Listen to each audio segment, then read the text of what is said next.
ایک نبی ہیں، ایک رسول ہیں جن کا نام محمد صلی اللہ علیہ وسلم ہے. انہوں نے یہ باتیں بتائی ہیں اور وہ مدینہ شریف رہتے ہیں. میں ان سے ملنے کے لیے آیا. جن محمد صلی اللہ علیہ وسلم کی تم بات کر رہے ہو کہ میں ان سے ملنے کے لیے آیا ہوں، وہ تو آج سے 1400 سال پہلے اس دنیا میں تشریف لائے تھے.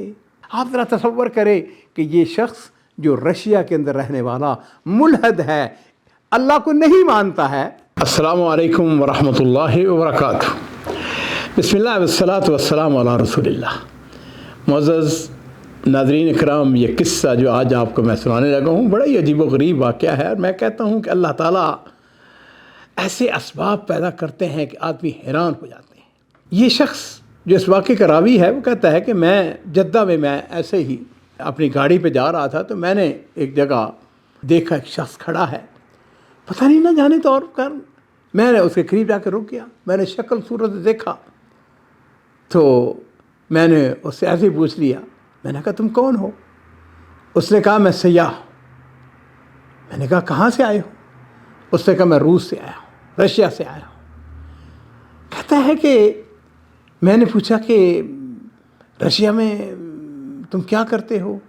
کیا تمہارا آنے کا مقصد کیا ہاں کیوں آئے ہو سعودی عرب کے اندر؟ اس نے کہا کہ میں سیر و سیاحت بھی پسند کرتا ہوں، لیکن اس کے ساتھ ایک عجیب واقعہ پیش ہے. میں نے کہا کیا ہوا؟ کہنے لگا اصل بات یہ ہے کہ میں ملحد ہوں، میں اللہ تعالیٰ کے اوپر یقین نہیں رکھتا تھا. لیکن ہوا یوں کہ میں نے کچھ عرصہ پہلے جس وقت دیکھا لوگوں کے اوپر ظلم ہے، ستم ہے، زیادتی ہے، جی قتل ہے، بچے قتل ہو رہے ہیں، عورتیں جو ہیں ان کے ساتھ، تو اس نے کہا کہ میرے دل میں یہ بات آئی کہ یہ کیا بات ہوئی کہ ایک شخص ہے بے گناہ ہے، اس کے اوپر ظلم اور زیادتی ہو رہی ہے اور اس کو کوئی عذاب نہیں، عقاب نہیں، اس سے کوئی پوچھا نہیں جائے گا. کہتا ہے اس چیز نے میرا نظریات کو آہستہ آہستہ بدلنا شروع کر دیا. اور پھر وہ کہتا ہے کہ میں نے انٹرنیٹ کے اوپر تلاش کرنا شروع کر دیا، دیکھنا شروع کر دیا کہ کوئی ایسا مذہب، کوئی ایسا دین بھی ہے جو اس طرح رہنمائی کرتا ہے. کہتا ہے کہ جس وقت انٹرنیٹ کے اوپر میں نے تلاش کرنا شروع کیا تو مجھ کو دیکھا، پتہ چلا کہ ایک دین ایسا بھی ہے جس کا یہ کہنا ہے کہ وہ کہتے ہیں کہ ایک دن آنے والا ہے جس وقت یہ دنیا فنا ہو جائے گی، آخرت اور قیامت آئے گی، اور پھر اس دن ظالم جو ہے اس کو سزا دی جائے گی، مظلوم کو انصاف مل سکے گا. کہتا ہے کہ میں نے جب اور زیادہ تلاش کی تو مجھ کو معلوم ہوا کہ ایک نبی ہیں، ایک رسول ہیں جن کا نام محمد صلی اللہ علیہ وسلم ہے. انہوں نے یہ باتیں بتائی ہیں اور وہ مدینہ شریف میں وہ وہاں پر رہتے ہیں. میں ان سے ملنے کے لیے آیا. ناظرین کرام ذرا غور کیجیے. کہتا ہے کہ میں ان سے ملنے کے لیے آیا ہوں اور میں چاہتا ہوں کہ ان کے پاس بیٹھے ان کی باتیں سنوں. یہ جو شخص تھا سمجھدار آدمی تھا. اس نے کہا بات سن، ایسا کرو میرے ساتھ گاڑی میں بیٹھ جاؤ. گاڑی میں بٹھا لیا اس کو. کہنے لگا اگر تم محسوس نہ کرو تو میرے ساتھ میرے گھر چلو میرے ساتھ، میں تمہارے ساتھ گفتگو کرتا ہوں. اس نے جا کے اس کو بٹھایا، اس کی ضیافت کی، محبت پیار کے ساتھ بات کی. آف کورس انگلش کے اندر گفتگو ہو رہی ہے. کہتا ہے کہ میں نے اس کو بتایا کہ جن محمد صلی اللہ علیہ وسلم کی تم بات کر رہے ہو کہ میں ان سے ملنے کے لیے آیا ہوں، وہ تو آج سے 1400 سال پہلے اس دنیا میں تشریف لائے تھے اور وہ تو اس دنیا سے رخصت ہو چکے ہیں، لیکن اپنا دین، اپنا مذہب، اپنے عقائد، اپنا اخلاق وہ چھوڑ کے چلے گئے ہیں.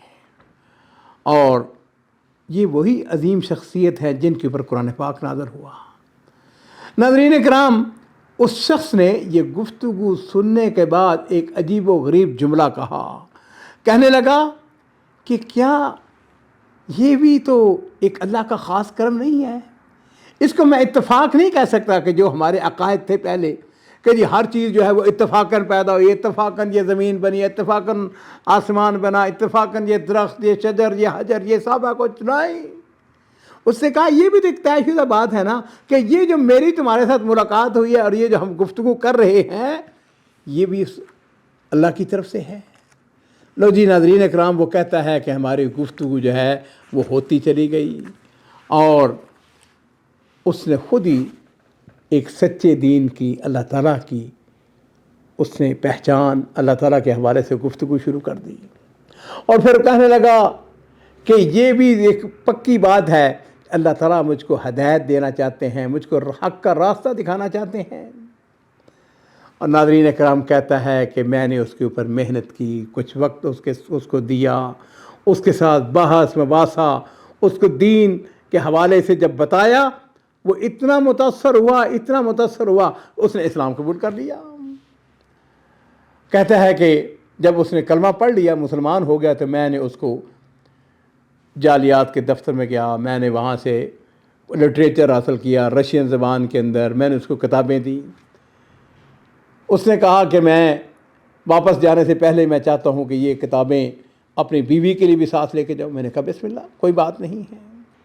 کہتا ہے کہ میں نے اس کو اس کی بیوی کے لیے کتابیں دیں، اور جس وقت وہ اپنے ملک واپس گیا تو اس نے مجھ کو بہت طویل لمبا اس نے مجھ کو ایک لیٹر لکھا۔ اس نے کہا کہ میں بڑا خوش ہوں، میں اس واقعے کو جب یاد کرتا ہوں تو میں یہ کہتا ہوں کہ الحمدللہ میں اس دین حق پر مضبوطی کے ساتھ قائم ہوں۔ خوشی کی بات یہ ہے کہ میری بیوی نے بھی وہ جو کتابیں تم نے دی ہیں اس کو پڑھنا شروع کر دیا ہے، اور لگتا یہ ہے کہ کچھ عرصہ گزرے گا وہ بھی اسلام قبول کر لے گی۔ ہاں، میری والدہ نے بڑی سختی کے ساتھ میری تردید کی ہے اور مجھ سے سخت ناراض ہے، اس نے مجھے کہا ہے کہ یہ تم نے اسلام کیوں قبول کر لیا ہے، وہ سخت رکاوٹ بننا چاہ رہی ہے۔ لیکن میں نے اپنی ماں کو صاف صاف الفاظ میں کہہ دیا ہے، اماں یہ اللہ تعالیٰ نے مجھ کو ہدایت دی ہے، میں اب یہ دین نہیں چھوڑ سکتا۔ ناظرین کرام، وہ کہتا ہے کہ یہ شخص کافی عرصے سے اسلام کو پڑھ رہا ہے، اسلام کو مطالعہ کر رہا ہے، اسلام سیکھ رہا ہے، اور یہ وہ شخص ہے جس نے مجھے بھی پھر دعوت دی۔ اس نے کہا کہ آؤ میرے ملک کے اندر آ کے سیر کرو، رہو میرے ساتھ، کچھ وقت گزارو، میں چاہتا ہوں کہ میں اس دین کو مزید سیکھوں، اس کے اندر اور آگے بڑھوں۔ ناظرین اکرام، کیا یہ حقیقت نہیں ہے کہ یہ اللہ تعالیٰ کی طرف سے ایک لطیف، یہ ایک مثال ہے بات کہ اللہ تعالیٰ اس کی طرف، اس کی سچائی کی طرف، جو اللہ کی طرف ایک قدم آگے بڑھاتا ہے نا، تو اللہ تعالیٰ اس کے لیے ہدایت کے راستے جو ہیں وہ خود آسان کر دیتے ہیں۔ اللہ رب العزت نے قرآن پاک کے اندر ارشاد فرمایا نا، فَمَن يَرِدِ اللَّهُ أَن يَهْدِيَهُ يَشْرَحْ صَدْرَهُ لِلْإِسْلَامِ، اللہ تعالیٰ جس کو ہدایت دینا چاہتے ہیں نا، اس کے سینے کو اسلام کے لیے کھول دیتے ہیں۔ آپ ذرا تصور کریں کہ یہ شخص جو رشیا کے اندر رہنے والا ملحد ہے، اللہ کو نہیں مانتا ہے، اس کے دل میں اللہ تعالیٰ نے کس طریقے سے دھیرے دھیرے اسلام کی محبت ڈالی، اور پھر اس نے یہ سمجھا کہ ایک دن آنے والا ہے، محمد صلی اللہ علیہ وسلم کا تعارف ہوا، پھر قیامت کے بارے میں اس نے سوچا، غور و فکر کیا، اور پھر وہ سعودی عرب آیا، اور پھر وہ اللہ تعالیٰ نے اس کو ایک ایسے آدمی کے حوالے کیا جو سمجھدار آدمی تھا، ذہین تھا، فطین تھا، انگلش زبان جانتا تھا، ہاں جی، جس کے یہ طلب تھی کہ میں لوگوں کو تبلیغ کروں، اور میرے ماں باپ قربان ہوں، نبی کریم صلی اللہ علیہ وسلم نے انہی لوگوں کے بارے میں فرمایا تھا نا، فَمَن يُرِدِ اللَّهُ أَن يَهْدِيَهُ يَشْرَحْ صَدْرَهُ لِلْإِسْلَامِ، کہ اگر تمہاری وجہ سے ایک شخص اسلام قبول کر لیتا ہے تو وہ سرخ اونٹوں سے بہتر ہے۔ بہت بہت شکریہ۔